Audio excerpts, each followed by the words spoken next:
Buenos días. Hoy vamos a hablar de la educación financiera en el ámbito de la enseñanza, es decir, en los centros educativos y en las edades tempranas, concretamente en la educación primaria y de alguna manera en la educación secundaria obligatoria, como conjunto de las etapas básicas. Y lo vamos a hacer sin prejuicios. La economía, los estados financieros, en conjunto los mercados, no son en sí mismos ni buenos ni malos, son absolutamente necesarios. Y es la actividad del ser humano la que los hace de una u otra manera. Como en otras actividades, como en otras disciplinas. Como siempre, José Luis Gómez de Agüero de Acuña, inspector de educación en el canal que se opina poco y solo se da información. Vamos con la presentación. ¿Qué preguntas podemos hacer al Real Decreto que regula las enseñanzas mínimas de la educación primaria en el Estado español? Sobre la educación financiera de nuestros alumnos.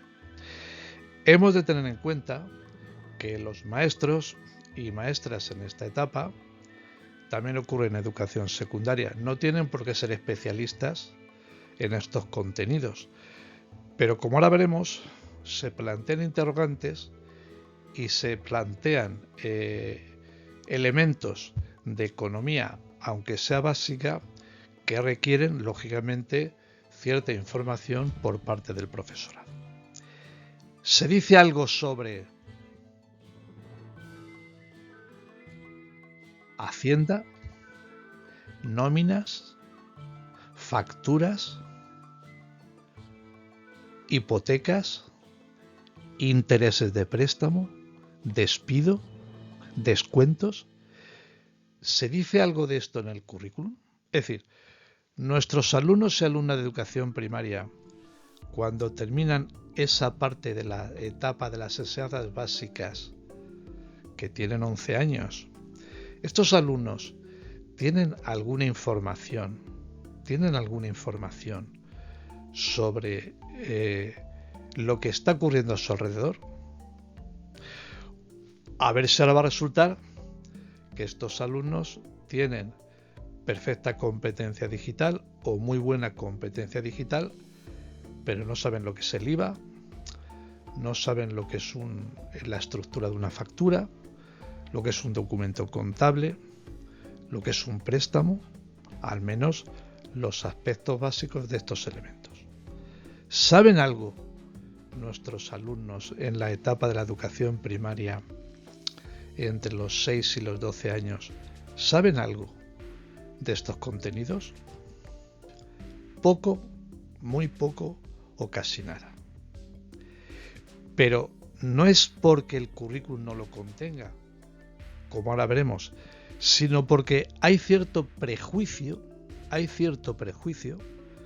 no quiero acusar de ello a los enseñantes, pero hay cierto prejuicio en considerar que la economía, los aspectos financieros, es para especialistas, porque de alguna manera, digamos, son saberes, son conocimientos desde el punto de vista del ser humano, poco formativos. Tienen carácter especulativo y demás. Hay ciertos prejuicios. Ojo, el currículum de la educación primaria, aunque de una manera somera, contiene lo siguiente. Habla de la economía verde. Bueno, no sé si ustedes saben qué es esto de la economía verde. Se lo describo a continuación. Bueno, ya la Organización de Naciones Unidas venía a establecer que la economía verde debería de cumplir fundamentalmente tres requisitos, ¿no? Que sería el respeto al planeta Tierra, el respeto al medio ambiente en su conjunto, el respeto a los derechos de los ciudadanos y ser inspirada esa economía en un consumo responsable, pues para no agotar el planeta. Eso sería la economía verde. Ahí tienen ustedes la definición de la ONU un poco más abajo. Da la impresión que el currículum en educación primaria tiene cierto prejuicio y todo, digamos, lo orienta hacia un aspecto positivo, economía verde. Bueno, la economía es verde o no es verde. Y dice el currículum que los mercados de bienes y servicios, financiero y laboral, influyen en la vida de los ciudadanos. Bueno, yo creo que técnicamente esto no es así. Bueno, yo soy economista, mi titulación es la de licenciado en Ciencias Económicas y Empresariales. Esto realmente no es así. Yo creo que esto no está bien escrito. No es que los mercados influyan en la vida de los ciudadanos. Somos los ciudadanos los que estructuramos y articulamos el mercado, porque es que las empresas la constituyen y la componen ciudadanos. Es que las instituciones reguladoras la componen y la constituyen ciudadanos. Es que el comercio de bienes y servicios lo realizan ciudadanos. Es que las personas que nos suministran en casa los pedidos que hacemos por redes de distribución son ciudadanos. Entonces, realmente no es que los mercados influyan en los ciudadanos. Yo diría que es al contrario, es cómo el comportamiento de los ciudadanos puede influir en los mercados. Bien, pues el currículum habla de eso. Habla del valor social de los impuestos. Evidentemente, en general, los impuestos tienen como finalidad el sostenimiento de los servicios públicos. Eso es así, por definición. Pero claro, si le preguntáramos a un economista de corte liberal o ultraliberal, diría que cuanto más pequeño es el Estado, cuanto más pequeño es la estructura del sector público, menos impuestos son necesarios y por tanto menos gravámenes soportan los ciudadanos. Ahora que hablamos del condicionamiento de los mercados a los ciudadanos. Y se habla de la responsabilidad social y ambiental de las empresas. Esto, lo de la responsabilidad social, es un concepto también que viene en los libros de economía y que se refiere a el retorno que debe de hacer las empresas a la sociedad por aquellos consumos que hacen ellas de esta sociedad. Es decir, si las empresas consumen recursos, materias primas, energías, fuerza de trabajo, ¿qué retorno responsable hacen las empresas, digamos, a estos elementos, a estos factores productivos, en forma de nóminas justas, en formas de respeto del medio ambiente y demás? Luego se habla también de la publicidad y del consumo responsable. Ciertamente, ya les digo que mi formación es de carácter económico, eso está trufado. Digo siempre en el canal que informo y opino poco, pero está trufado de una cierta orientación de la economía. Una cosa es que la economía y los mercados tengan que hacer sostenible el planeta, porque si se agota el planeta no hay economía, no hay mercado y no hay humanidad. En eso estamos todo el mundo de acuerdo. Y otra cosa es que todo sea economía verde, que todos los impuestos tengan carácter social y que todos los mercados y las acciones en el mercado sean responsables. Pues sabemos todos que no es así. En la economía hay que enseñar a los alumnos que en la economía hay algo que se llama la rentabilidad y el beneficio, ¿no? Y esto pues es el resultado de una diferencia entre lo que cuesta hacer las cosas en relación con el precio de venta de esas cosas, ¿no? Bueno, por eso les decía que a los alumnos hay que educarlos financieramente y desde el punto de vista del concepto básico de la economía, pero con cierto realismo, con el realismo que establece la Constitución española. No es un realismo inventado. También dice también dice el currículum, en la parte de los descriptores de saberes básicos y de competencias, dice que al final de las enseñanzas obligatorias básicas, los alumnos deberán ser capaces de emprender. Se habla hay una materia en educación secundaria en cuarto que es el emprendimiento, ¿no? Bien. Pues los alumnos tienen que tener conocimientos para desarrollar iniciativas emprendedoras. Establece desde el punto de vista del trabajo colaborativo. Vuelvo a repetir que el currículum está trufado de una cierta inspiración de la economía que yo creo que está alejada de la realidad. Es decir, la economía no es buena ni mala.